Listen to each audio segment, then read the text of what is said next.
What's up? My name is Brandie Blaze. Already know that I'm pretty, ripping bust in my city, dressed in black on millies, think you fire, not really, Cake got the big ass, now I got the titties, wanna spend this cash cause you know I love the fetty. My wife is my queen, my nigga's my bitch, wondering if I call just like he switch, my ass is 6'4", so I hit the switch, I'm a A1 bitch you ain't fucking with. And you're now tuned into Crown on SaraG TV. Ew. That's just how the world spins. I guess I'm selfish every now and then.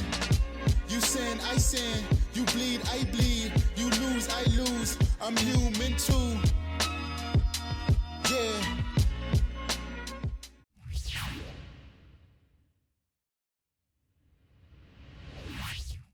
I'm totally not nervous. Crazy. Okay. What piece of advice would you give your younger self? Don't deal with none of these men. They all trash. Your freestyling skills, because I am a terrible freestyler. I'm much nicer with the pen. So I would say freestyle, and all men are trash. All right. What's one show that you would love to see rebooted and why? I would love to see a new version of Living Single. Like Living Single in 2021, I think would be so lit because you could have online dating, trying to like have appointments in the pandemic. You know, you're supposed to be masked up. I think it would be so lit to kind of see them in this new century, like these new dating hazards that are out there. I think it would be amazing. Like I would be here for it. And if y'all do reboot Living Single, I want to play Regine, because I got a whole bag of wigs. I'm ready. Who do you look up to the most? What qualities do you love about this person? I definitely look up to my mom the most. That's like my ride or die, my hitter.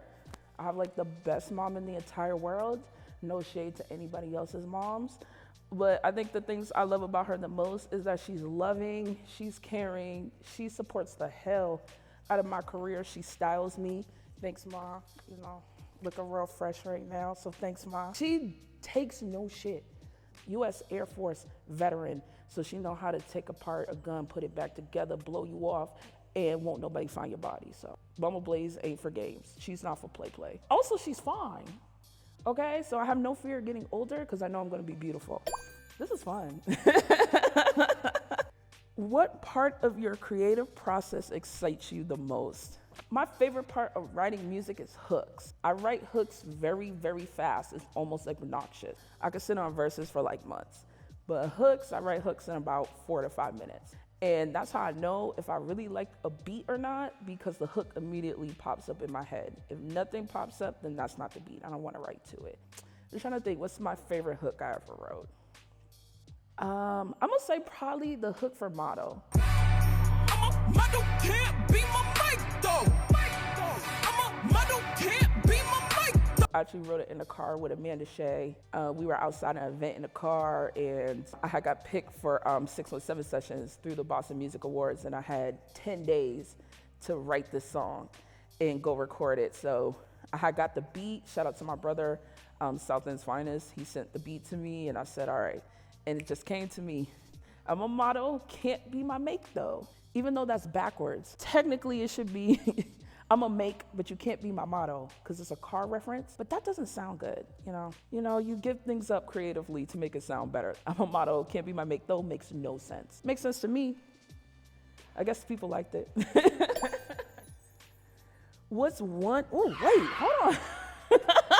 Like y'all get real. Wait, let me shuffle that. No.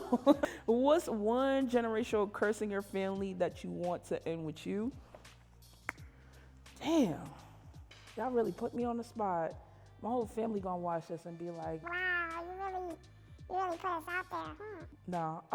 The generational curse I want to end with me, standing by your partner no matter what. I think there's been like a lot of women in my family that have dealt with a lot of trash just, to be loved. I'm not great with that.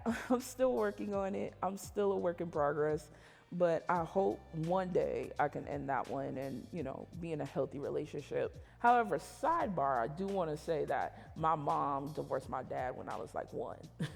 So it wasn't my mom, but definitely other women in my family I've seen be really mistreated, and they deserved way, way better. It's hard sometimes, but it's hard when you're in love and you're like, I'm working on it. We're gonna get there. Where do you want to travel to the most and why? The first place I could think of is definitely Puerto Rico. My dad is Puerto Rican. His whole name is Juan, so he's super Puerto Rican.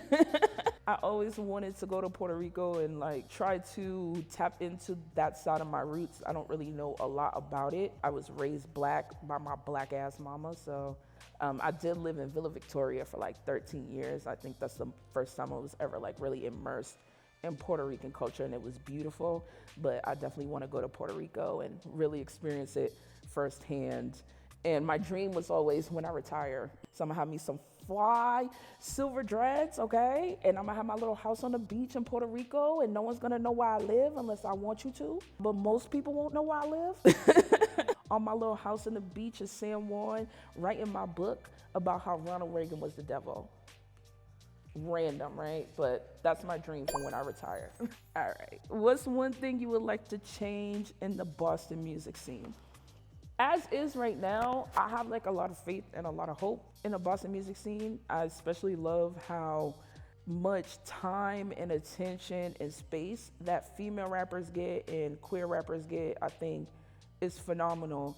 The only thing I would want to change is that nationally and internationally, people to really see what we're doing here. I think we're starting to get there. Like, you know, there was an article on Grammy.com, several articles on NPR about what we're doing, and I just want to keep growing that. Not even for myself per se. I think my main thing has always been I do music because I'm passionate about it, but I go so hard for the Boston scene so that the next generation after us has it a lot better, and I want them to have way more resources that we had. I don't really like when people be like, oh, the Boston music scene, it's terrible, oh, I don't get no support, Like, I get mad love out here, I do, and I love being from Boston, and I love that I'm still here, still making music, so I just want to make it better for the next generation after me.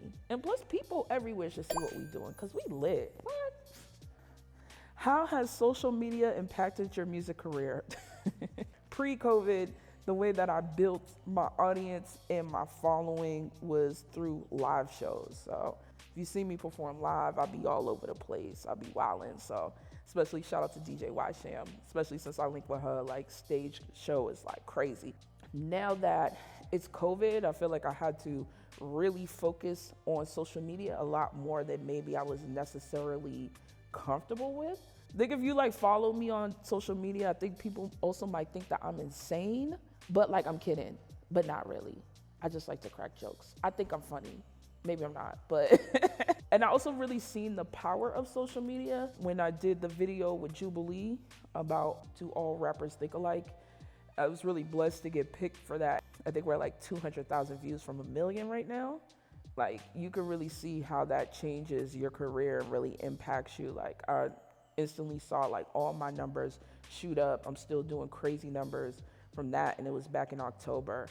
I think it's been amazing. I'm still not 100% comfortable with it because I'm so private. I don't like anyone knowing my business. So we're getting there. How important is it for an artist to have self-confidence? That's probably the most important thing.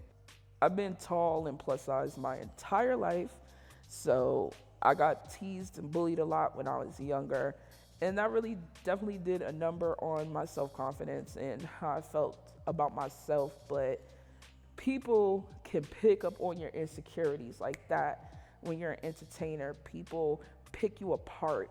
Like, people will be on my statuses or, you know, in my comments, you know, talking about my body, talking trash, and sometimes it hurts, but I definitely developed a thicker skin. And I think because I'm so confident in who I am as a person and as an artist, people know they could try it, but it doesn't really get to me the way that it could if I wasn't as confident. And like I said, your confidence comes out in different ways. Your stage show isn't gonna be lit if you don't believe in yourself, if you're second guessing yourself. When you in the booth, you gotta be spitting like, yo, I'm the baddest out, because you can hear it on the record. It's a thin line between confidence and cocky though. You can't be cocky, especially if your music trash. You gotta be good. All right. If you had the world's attention for 1 minute, what would you say? Besides, I would say Brandie Blaze, the baddest out. What's up? Check for me. I would literally use my minute to highlight all the female and queer artists in Boston. Like, I would just run down the list of everyone I love out here. I'm not gonna do it right now because I'll be here forever, but I feel like if you follow me, you know who I ride with. And I would just take that minute to highlight our scene and how hard we working and what we doing, because it's lit. And if you're not with it, you need to get with it. You need to get hip. That's what I would do, because the scene deserves it. And especially all the female and queer artists out here working hard, they deserve it.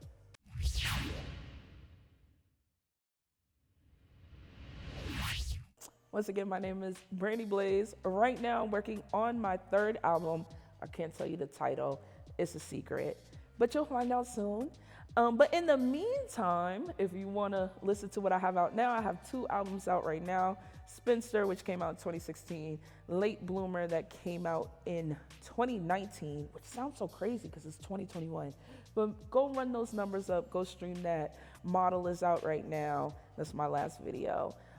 And you can always find me on social media. Now, if you see me cutting up on social media, just know I'm not joking. But don't run up on me neither, because I'm not for play. All right? Make sure you like, comment, subscribe, post, share, all of that to SaraG TV, okay? If not, I'm going to come see you. What's up?